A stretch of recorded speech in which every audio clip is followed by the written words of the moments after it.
வளரும் அதிசய விநாயகர் சிலை எங்குள்ளது தெரியுமா? முழுமுதற்கடவுளான விநாயகரை வணங்கி தொடங்கும் காரியங்கள் அனைத்தும் வெற்றி பெறும் என்பது நம்பிக்கை. நம் மனதில் நினைத்ததை அப்படியே நடத்தி கொடுக்க கூடியவர்தான் சித்தி விநாயகர். ஆந்திர மாநிலம் காணிப்பாக்கத்தில் அமைந்துள்ளது ஸ்ரீ வரசித்தி விநாயகர் திருக்கோயில். இக்கோயிலை சோழ மன்னன் முதலாம் குலோத்துங்கன் 11ஆம் நூற்றாண்டில் கட்டினார். பிறகு விஜயநகர பேரரசு இக்கோயிலை விரிவுபடுத்தியது.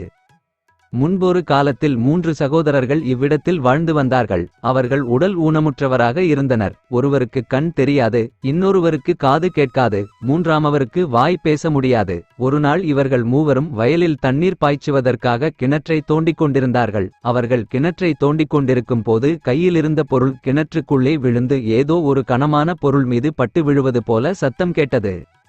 அதைத் தொடர்ந்து அவர்கள் கிணற்றை ஆழமாக தோண்ட முயற்சிக்க கிணற்றிலிருந்து இரத்தம் வழிந்தோடியது.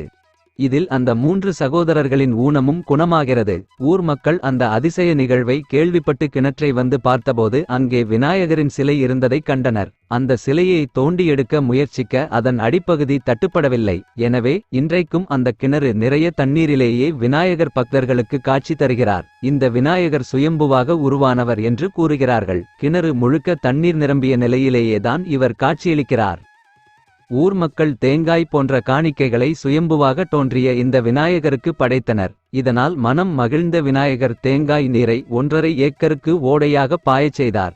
இதுவே கணிப்பாகம் என்பதன் பொருளாக அமைந்தது. கனி என்றால் ஈரநிலம், பாகம் என்றால் தண்ணீர் ஈர நிலத்தில் ஓடுவதை குறிக்கிறது.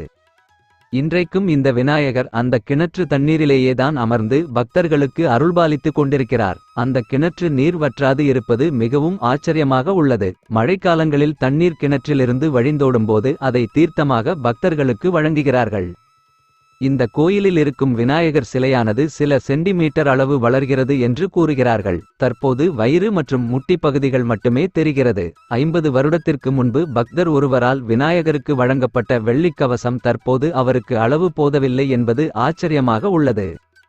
சுயம்புவாக உருவாகிய இந்த சித்தி விநாயகர் நியாயமாக தீர்ப்பு வழங்குவதற்கும் பிரசித்தி பெற்றவர். பிரச்சனை இருக்கும் இருவரும் இக்கோயிலுக்குச் சென்று அங்கே இருக்கும் கிணற்றில் மூழ்கி எழுந்து வந்ததும் தவறு செய்தவர் தனது குற்றத்தை தானாகவே ஒப்புக்கொள்வாராம். இன்னும் சிலர் கோயிலுக்குள் நுழைந்ததுமே தவறை ஒப்புக்கொள்வார்கள் என்று கூறுகிறார்கள். இக்கோயிலில் ஒவ்வொரு வருடமும் விநாயகர் சதுர்த்திய திருவிழா 20 நாட்கள் தொடர்ந்து நடைபெறும் என்பது குறிப்பிடத்தக்கது.